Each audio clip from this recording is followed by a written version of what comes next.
মাসের শুক্লা দ্বাদশীর দিন বিক্রম সম্বত 2080-তে রাম মন্দিরে রামলালার প্রাণ প্রতিষ্ঠা হবে। আসলে এটি হচ্ছে হিন্দু ক্যালেন্ডার অনুযায়ী ইংরাজির 2024 সালের 22শে জানুয়ারি এই দিনটি পড়েছে এবং সেদিনই বেলা 11টা থেকে 1টার মধ্যে এই প্রাণ প্রতিষ্ঠা হবে। রাম মন্দির ট্রাস্টের পক্ষ থেকে সবাইকে অনুরোধ করা হচ্ছে সারা দেশে যেন ওই সময় বিভিন্ন রাম মন্দিরে তারা রামায়ণ পাঠ করেন এবং সন্ধেবেলা তারা প্রদীপ জ্বালান।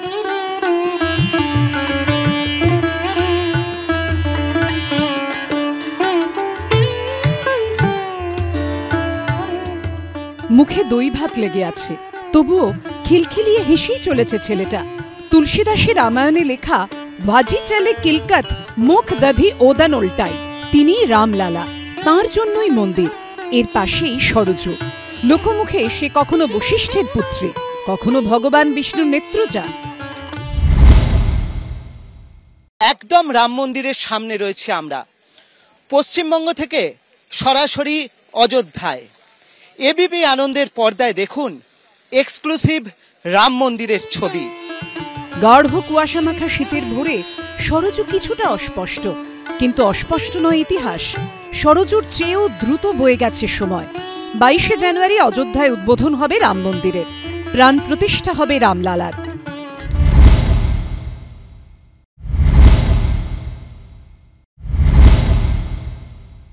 এই যে রামরাজ্য, সেটা কিন্তু রাজা বিক্রমাদিত্য তিনি স্বপ্ন দর্শনের পর তৈরি করেছিলেন। পুরো মাপটাই হয়েছিল সরযূ নদী থেকে ঠিক কত ধনুক দূরে সেই হিসেব করে। সুতরাং এই মন্দিরের একদিকে রয়েছে দশরথের দরবার, একদিকে রয়েছে কৈকেয়ীর দরবার, এছাড়া রয়েছে সুমিত্রার রাজপ্রাসাদ। সুতরাং যেটা এখানকার কার্যকর্তারা মনে করেন যে এখানেই ছিল কৌশল্যার রাজপ্রাসাদ এবং সেই কৌশল্যার রাজপ্রাসাদেই জন্ম হয়েছিল শ্রী রামচন্দ্রের, আর সেখানেই রাম মন্দির নির্মাণ করা হচ্ছে। রাম মন্দিরের উদ্বোধনে উপস্থিত থাকবেন খোদ নরেন্দ্র মোদী, নিমন্ত্রিত নানা ক্ষেত্রের বিশিষ্টজনেরা, বলিউড থেকে স্পোর্টস, শিল্পমহল থেকে শিল্পী মহল, আর অবশ্যই আছেন রাজনীতিবিদরা। অর্ণব মুখোপাধ্যায়ের রিপোর্ট, এবিপি আনন্দ, অযোধ্যা।